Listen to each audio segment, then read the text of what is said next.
आइन टूटा तो शराफत बाकी नहीं रहेगी। वजीर दाखिला बिलावल भुट्टो ने वजीर आजम को आइन तोड़ने वालों के खिलाफ केसेस फाइल करने का मशवरा दे दिया।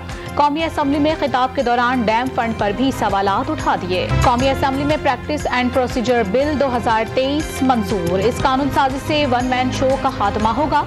वजीर कानून आजम नजीर तारड़ का दावा। इलेक्शन के बगैर जमहूरी हुकूमतें नहीं आ सकती। इंतखाबात से मुताल्लिक समाअत के दौरान चीफ जस्टिस के रिमार्क्स।